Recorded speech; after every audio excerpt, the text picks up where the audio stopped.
Good morning to everyone. We have visitors, and we're glad you're here. We are going to be studying the Hall of Faith members, those in Hebrews 11.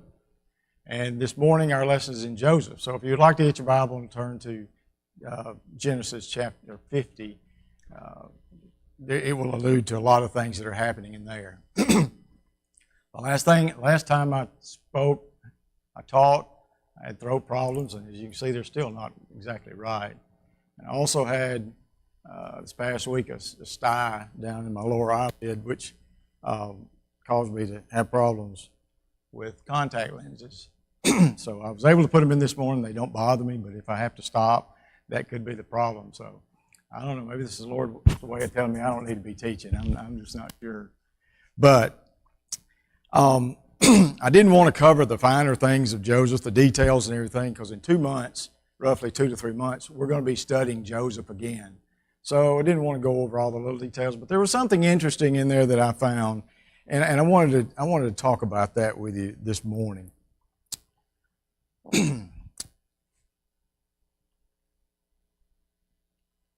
thing's not working now. It was a while ago. I tested it over and over.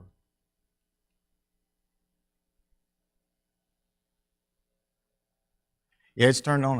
Unless it just turns itself off. Wait a minute. It's just lights on.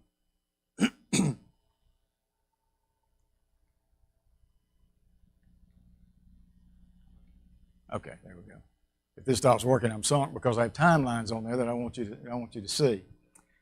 Okay, in Hebrews chapter 11, we read that Joseph, it says, by faith Joseph, when he died, made mention of the departing of the children of Israel and gave commandments concerning his bones. That's in Hebrews chapter 11, verse 22. In Genesis 50, verse 25, is where he actually makes this statement. I don't know what version this is from. It says, and Joseph made the sons of Israel swear an oath and said, surely God will come to your aid, and then you must carry my bones from this place.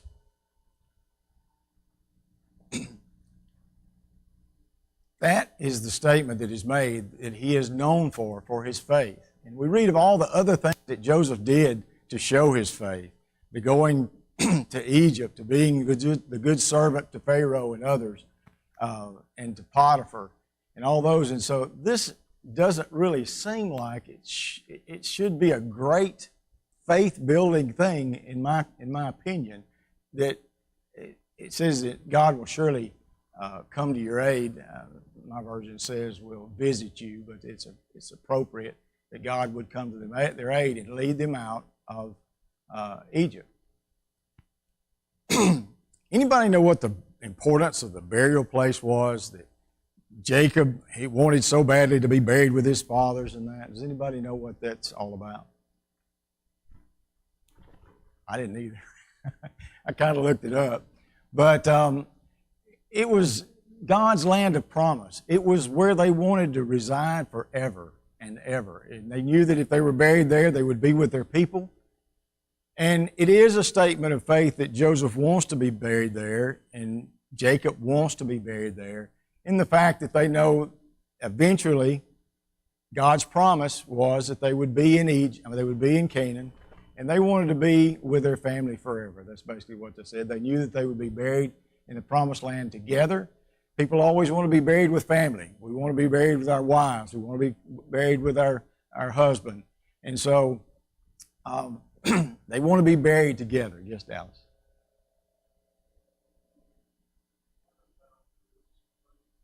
Mm-hmm.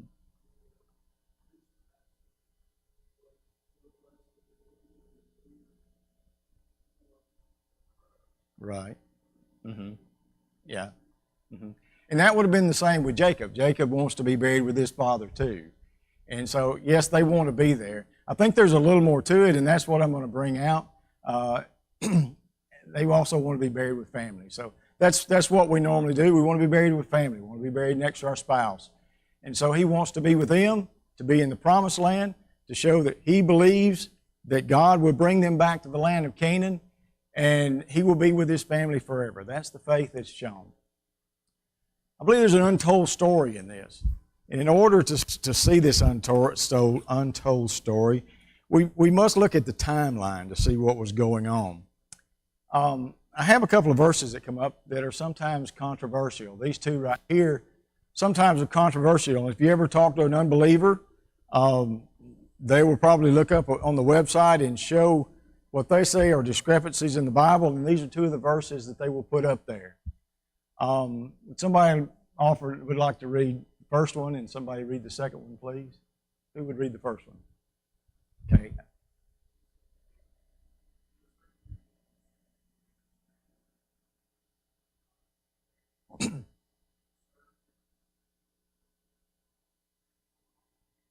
Okay. Another volunteer for verse 40 and 41. Larry? Okay.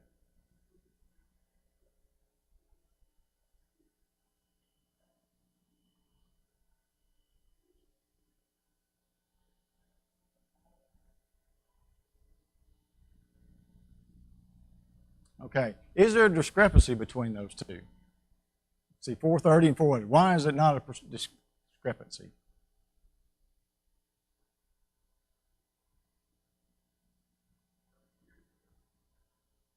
Okay, but it says there that in 430 years, on the very same day, so we know it's not just a guess, it's exact, 430 years they left there. So what is the explanation for that? Why is it not a discrepancy? Or is that a discrepancy? That's right. Okay, they weren't afflicted. So 400 years they were afflicted. For how many years were they not afflicted? 30. Okay, 400 minus 430 minus 400, 30 years. So where would that come? At the beginning, end, or the middle of this time? This is pretty easy. At the beginning, okay? Why would we say the beginning? Why do we know it's the beginning? Sorry? They were slaves until they left the land. Okay, so that would have been the last 4 years. They left as slaves. And Joseph, remember, he brings Jacob and all of his family down, and Joseph's not going to take them and put them in a land where they're going to serve in bondage. Jacob led a peaceful life. He lived there in Goshen peaceably for not 30 years. We'll talk about that in a second, how long. It also repeats that in Acts 7, verse 6, and says, again, that it would be in bondage and oppress them for 400 years. So, there's 30 years of peace, 400 years, the last 400 years of bondage. Okay, we look at Joseph's age and the key events of his life and Jacob's age. And I want to tie down where Jacob and Joseph, when they met each other again, their ages. You'll notice here that Jacob is 130 when he goes to 130 years old when he goes to Egypt. He lives to be 147 years old. So in that span, there's how many years? 17 years, okay? So we follow the line up, and so Joseph is reunited with Jacob, roughly 41 years old. And so this is the line here. I don't know why that zero didn't show up, but Jacob was actually 30 years old when he was made overseer. They put 33. And you can be 1 to 2 years off on these because it's difficult. You never know first of the year, last of the year, where all this works out.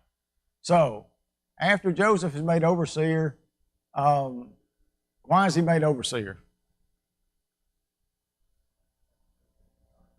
He had the wisdom of God, and he revealed what to Pharaoh? The famine that was coming. Okay, so from 30, there were 7 years of plenty, which nothing happened because nobody had any worries. And then so 30 to 37 would be that. And then it says, I didn't write it down, but it says that Jacob, when Joseph talked to his brothers and finally reveals himself, that he says there's been 7 years of plenty, 2 years of famine, and there's going to be 5 more years of famine. So that's when he says he brings his family up there. So kind of remember those numbers. There's 13 years and there's 41. So, and then there'll be 30 years right here. So I'm going to go to the next one here. Okay. So, here we go, right here. So 13 years extra, here's 17 and 30, that's 30 years. The affliction begins, my letters are dropping down another line. If the affliction begins when Jacob is how old? 71. So, whoops, wrong one. So how did we get to that number? It was pretty easy. That's 30 years. 30 years that they were in peace. So 41 plus 70 plus 30 is 71. So we see here that there are 39 years in which Joseph lives while they're under oppression.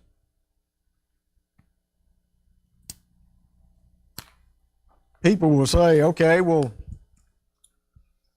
let me get them. I put all this down here in case I had to read it. My eyes, I didn't know which way I'd be having to look. So let's turn to Exodus chapter 1, because somebody's going to say, well, what about what Exodus 1, 1 through 8 says? Steve, would you mind reading Exodus 1, 1 through 8 for us, please? You can just skip the sons. What?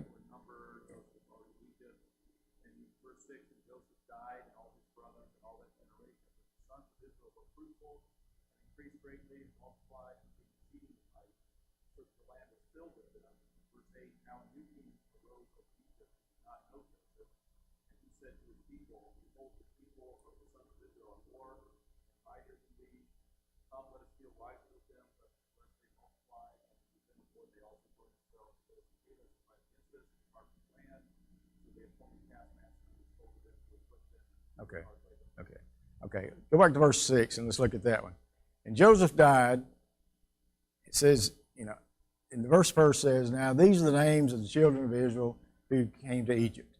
And verse 6 says, and Joseph died, all his brothers, and all that generation. And then verse 8 it says, but there arose a new king over Egypt. Okay, that looks like Joseph dies and there arises a new king over Egypt. Well, as Steve said before, the Old Testament chronology is not good. And in this case, that this happened well before this. It doesn't say, and after Joseph died, a king arose. It says, and a king arose that did not know Joseph. That king arose, back up just a little bit. That king arose right here, in this area right here. Didn't know Joseph, but Joseph was alive. So the question is Joseph living in Goshen at the time, or is he living in Egypt at the time? And I can't give you an exact answer, but I can give you some good things. I just thought this was interesting, and I hope you'll bear with me in this, that as to where maybe Joseph lived. Okay, remember the death of Isaac. And just talking about the chronology, the death of Isaac. It's mentioned in Genesis 35, right after the birth of Benjamin. And it's really not too far off, but we think that he died back before this time. But Isaac dies around the year that Joseph takes over power. If you look up here, here's Isaac. Remember, he married, had children at 60, and Jacob, and then Joseph. Isaac is 180 years old, and he dies roughly the same year that Joseph takes power. But they usually just show the death of someone because they talk about the events of his life and they don't go over in the middle and say, oh, by the way, so-and-so died.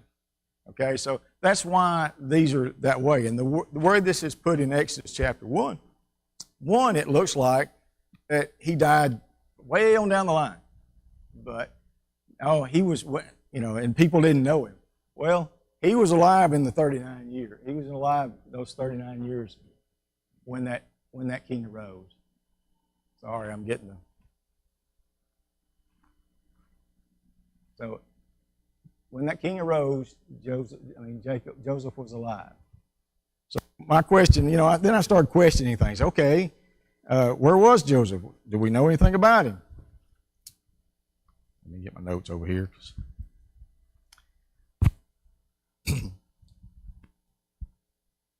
I wanted to determine from this if the timeline made a difference, if there's any relevance to this.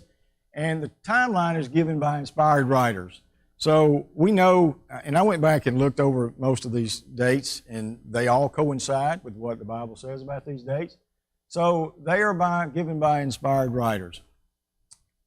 It proves that Joseph lived 39 years after the oppression began. Next question that I had was, are there any scriptures that allude to Joseph, whether Joseph lived in Egypt or Goshen in those 39 years? The answer to this question may answer why Joseph's request showed such great faith. So Joseph's in power, and we talk about Jacob's funeral. Okay, where is Joseph and where does the time change over?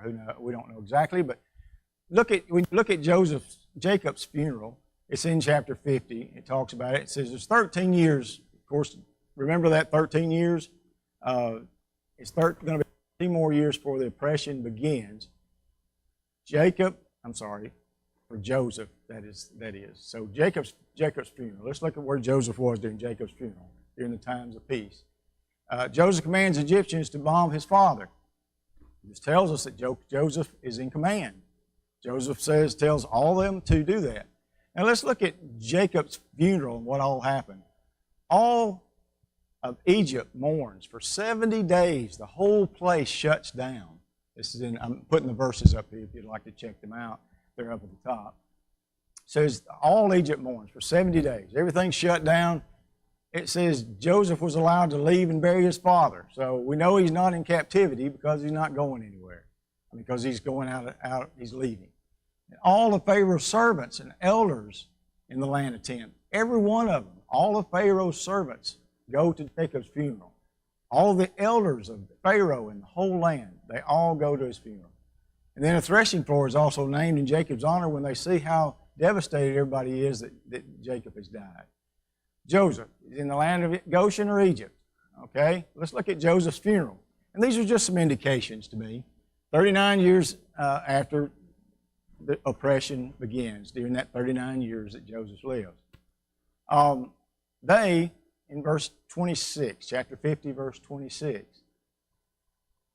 and it says they in chapter 50, verse 26, and I believe that to be his brethren, because he's talking to them in the last, starting in 22 all the way down to 26.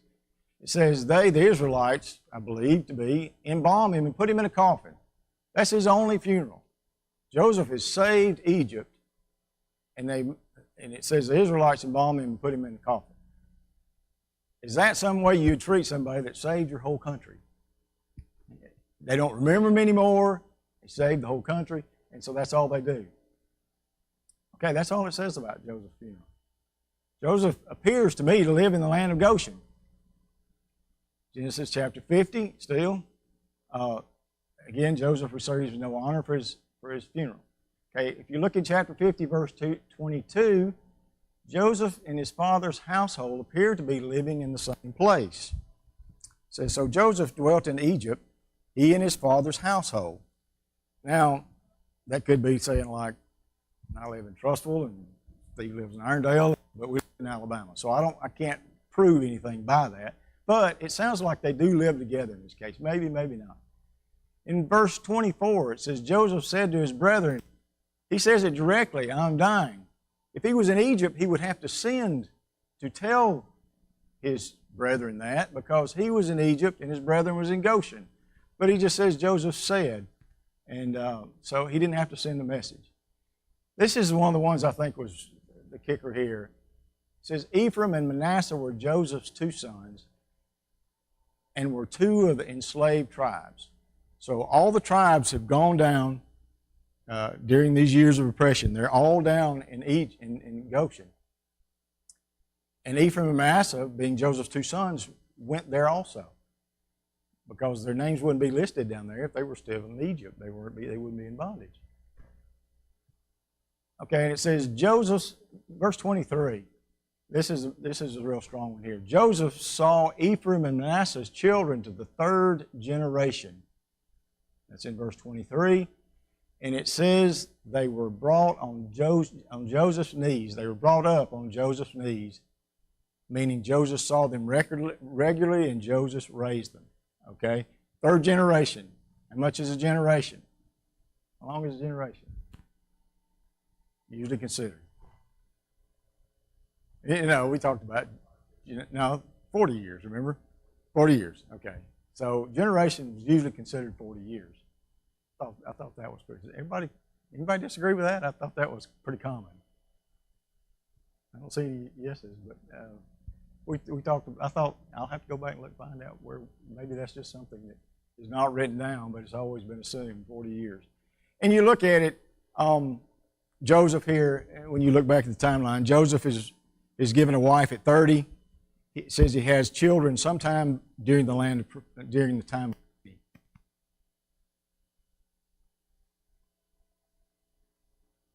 years. So he's roughly having children, somewhere maybe 35 years old. And you notice that most people do get married in their 30s and 40s a lot of times here. I don't know why, if it was just their custom, but they don't get married that early like we do now at 20 years old. So, if you say Joseph was how many years old whenever he went in, when he took power? 30, okay? So, a generation, let's just say Joseph in his age, 35 plus 35 is what, 70? Plus 30, and so that'd be 2 generations. So a few years into the next generation, you've got the third set of children, grandchildren, right?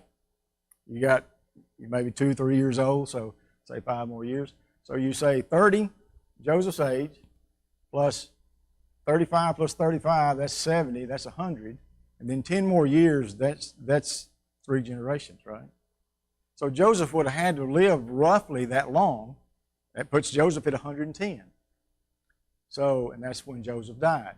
So he brings his grandchildren up on his knees, and he cannot do that if he's in Egypt.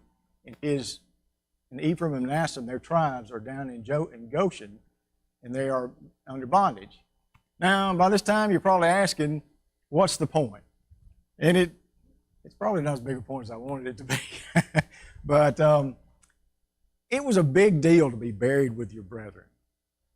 In this case, for these people, because they wanted to go to be with their fathers. They wanted to be in the promised land. They wanted to live there forever and be with their family. And so it was a big deal. And that's why Jacob made his son Joseph swear that you will take me and put me where my fathers are. If he swore, he wouldn't go back on it.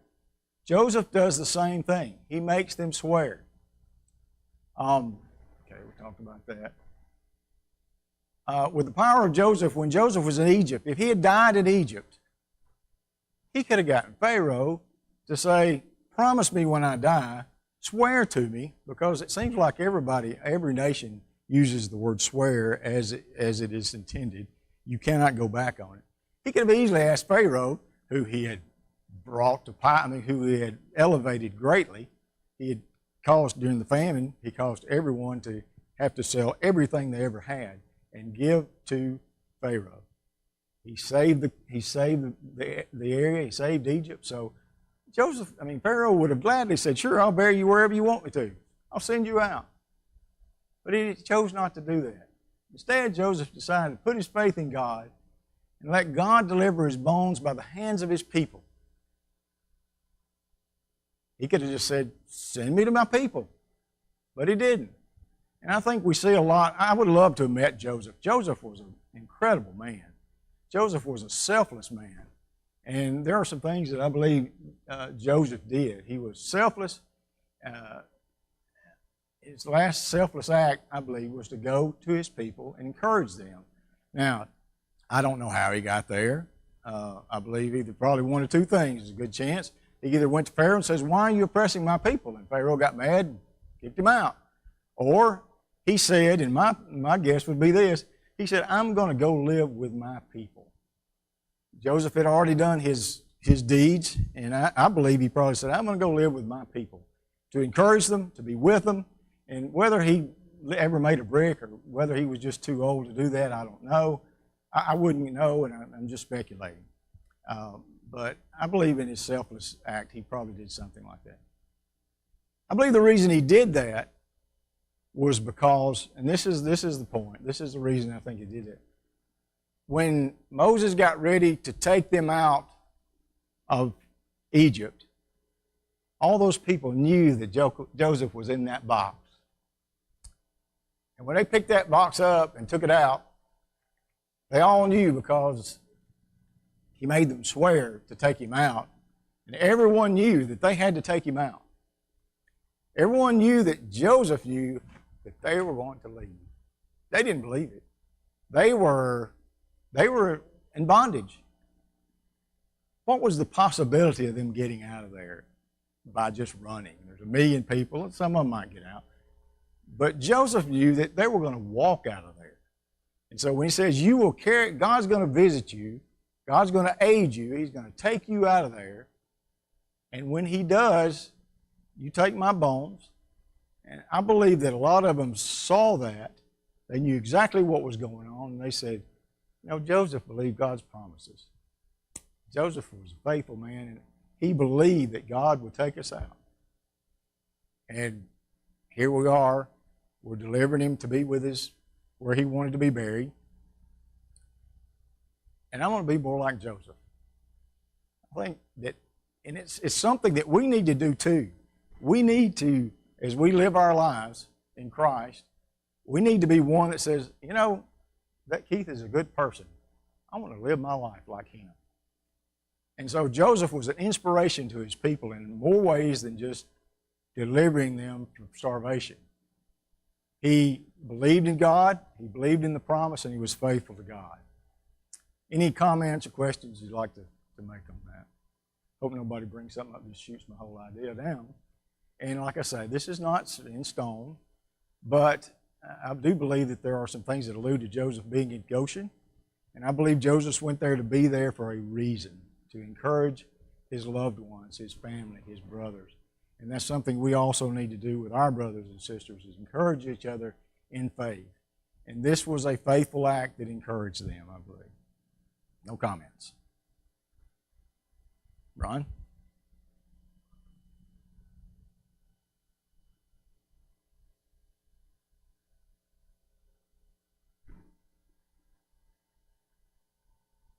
Mm-hmm.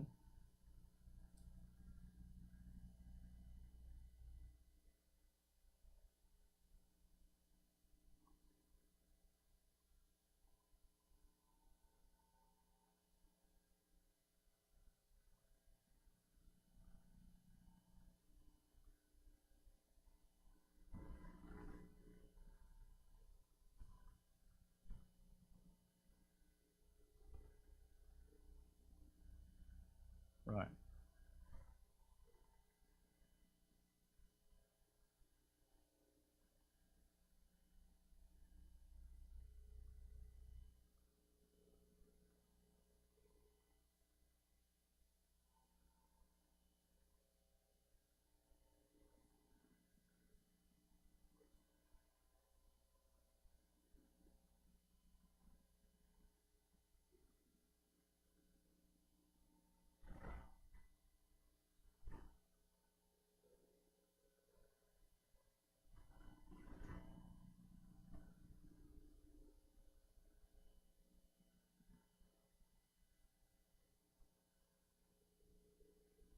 Mm-hmm. Yep. Okay. Thank you for your comment. I had something I was going to say now. You remember Job? Remember the reason that Satan told God there's no reason to tempt him? I said you built a what around him? A hedge around him. What do you mean by that? He protected him. You've given him everything, and why shouldn't he believe in you? When did we see the faith of Job?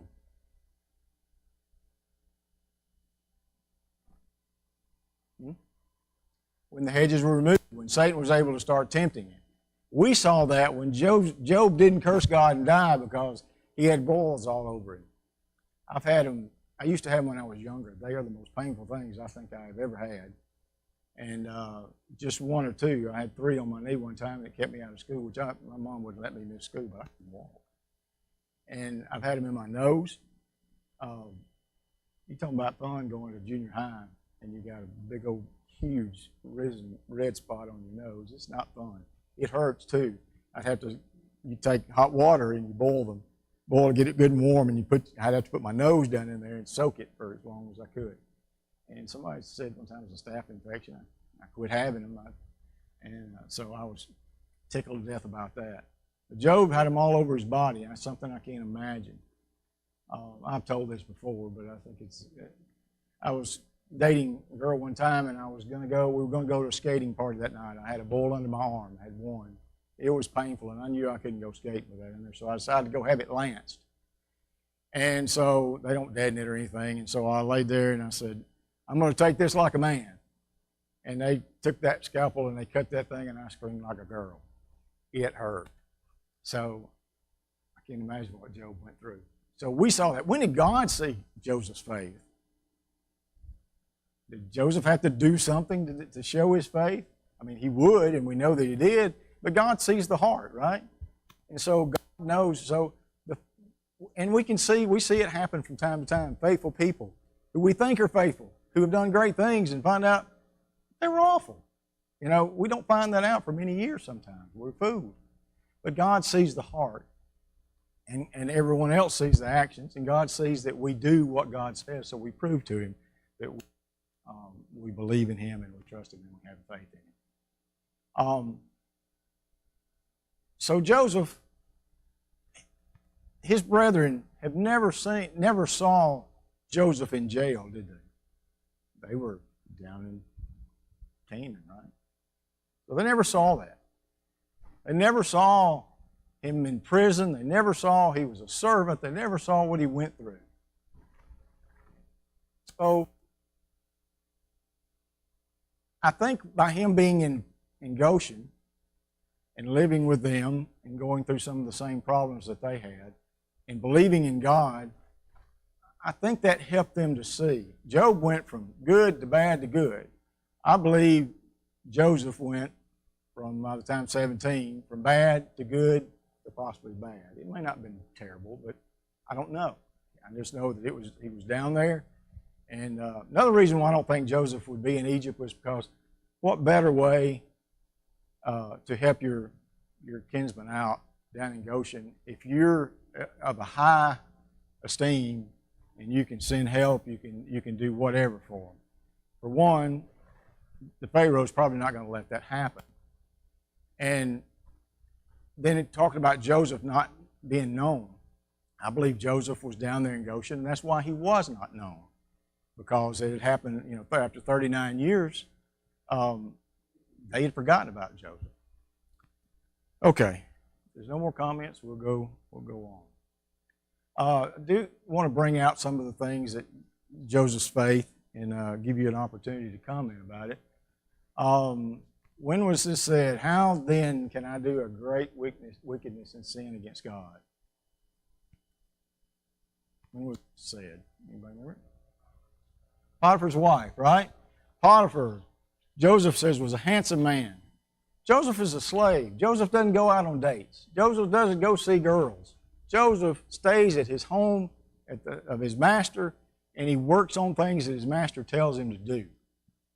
And here, Potiphar's wife, Potiphar was a powerful man. I believe Potiphar had his pick of wives, and he probably had an attractive wife, and she is trying to seduce Joseph. Joseph says, no, time. It wasn't just once, it was over and over. She kept trying every day to seduce him. And he said no. And finally, whenever she grabs his coat, he says, how can I do this sin against wickedness, this great wickedness against God? That was a strong faith. When you're away from your home, His parents don't even know he's alive. He's far removed from anybody that even knows him. None of the people in Egypt know to go tell his parents if he does wrong. And he's there by himself, and he probably is not going to get caught. But he says, how can I sin? How can I do this great witness wickedness and sin against God? Sin against God, I'm sorry.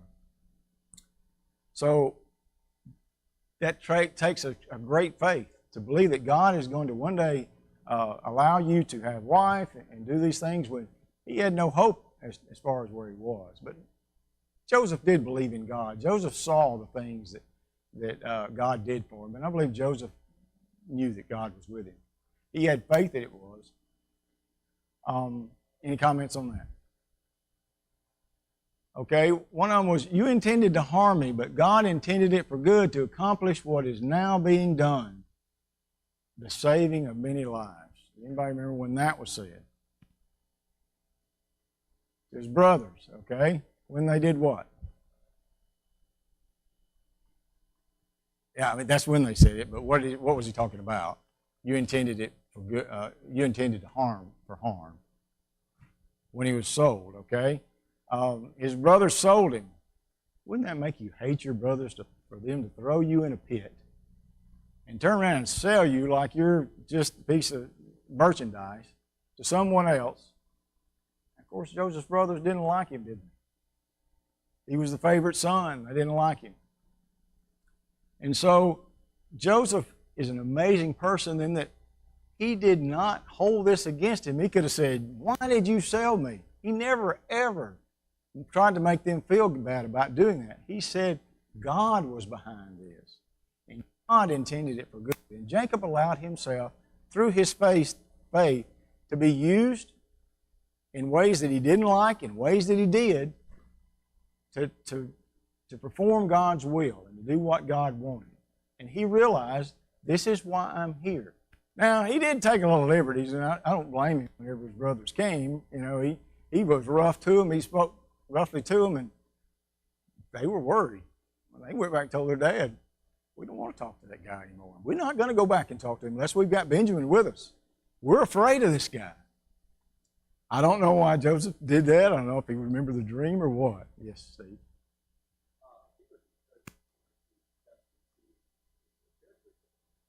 Right. That's true. Right, yeah. He did work that out.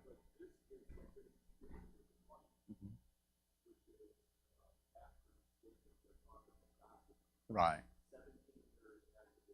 Yeah, yeah. This is when they come to him afterwards. Right. Mhm. Yeah.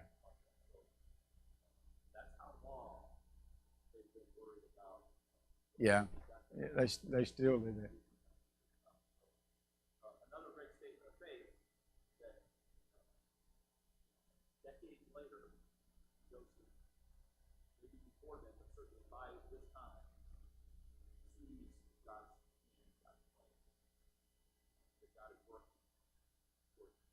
Right. Mhm.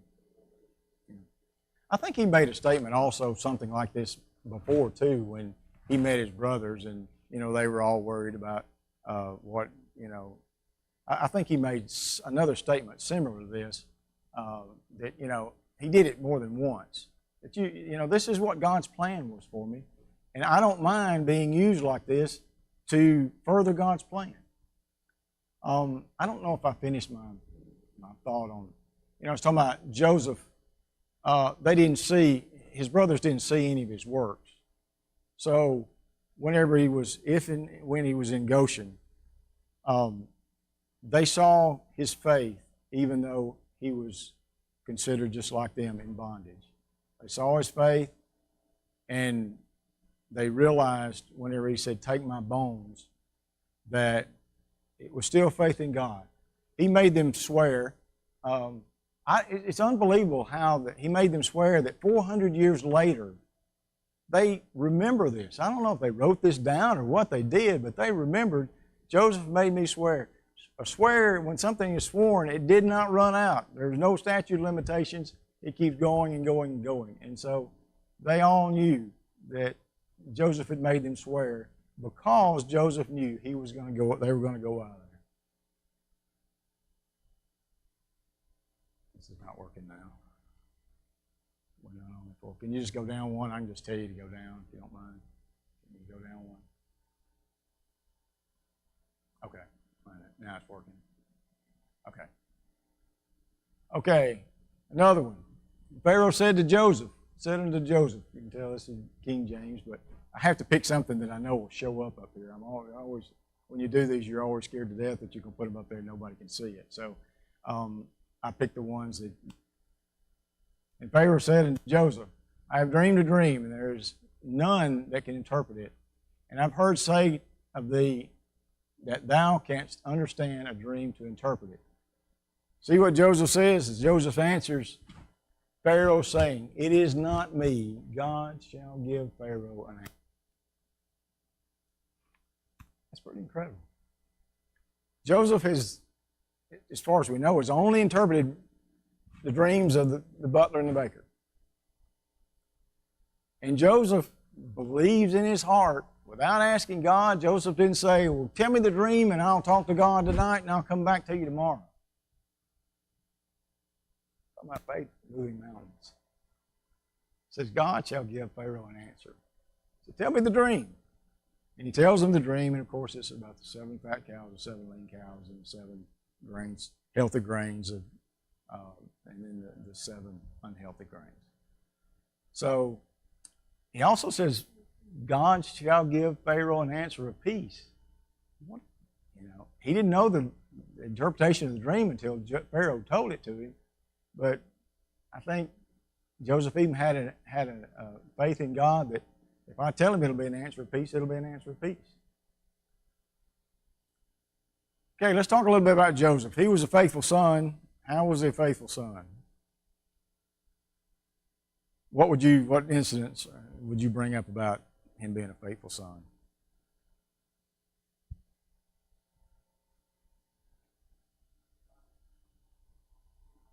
Okay. Yeah. And Jacob could have went back and he said, Joseph could have said, you guys don't straighten up, I'm going to tell Dad. He goes back and he tells him. And he doesn't sugarcoat it. He doesn't tell him, well, I'm going to help my brothers out a little bit and just tell them they're just not doing this one little thing. Maybe you'll get on to them a little bit and they'll be better. Jacob and Joseph are so close to each other. Jacob knew that if he sent Joseph, that he would get the right answer. And he was faithful to his father. Here I believe we see in Joseph the faith of Jacob. Joseph was taught this. Joseph was the favorite son. Joseph spent more time with Jacob than any of the other sons. And so I think Jacob's faith rubbed off on Joseph. I think it's some of those unseen things that they don't say much about Joseph. But I think from Jacob, but from Joseph's character, I think we can determine that it came from Jacob. He could be trusted with anything. What was he trusted with in his time? Everything in Potiphar's house, everything in what else? In Egypt? Okay, what else? Every Egypt's answers everything, but I was looking for a little less generic, okay? The storehouses? Yep, okay, yeah, that. One other one. Prison, okay. He's a prisoner, and they put him over all the people in the prison. So, when you do that, you've got a good chance of those people escaping. A trustee has the best chance of getting out because he's given more freedom. They made Joseph that. Everything went well, and neither Pharaoh nor the jailer checked up on him. They knew exactly what he was capable of, and they knew that he loved God and was faithful to him. Joseph never blamed God. Job didn't either. Job never blamed God, but he did kind of complain to God about it, didn't he? Joseph never complained to God about any of his circumstances. The worst he ever said was told the butler and the baker, please remember, the butler, please remember me and get me out of this place. That's about the only complaint that he ever had. He was content to do what God intended for him. He never questioned God like Job. He was a faithful steward to Potiphar. Potiphar could trust him with anything, even his wife. And that proved to be a downfall to Joseph, but we never hear Joseph complain about that. I often wonder, did Joseph stand and say, I didn't do this, or if he just went on and said, okay, I would love to have met Joseph. I'd love to see his character. He didn't hide his faith in God, and Potiphar saw that. It says in Genesis 39, verse 3, that Potiphar knew that he served God and that God was with him. Joseph served God, God was with him, so Joseph made it known to him that he served God. Because who would Potiphar most likely have worshipped?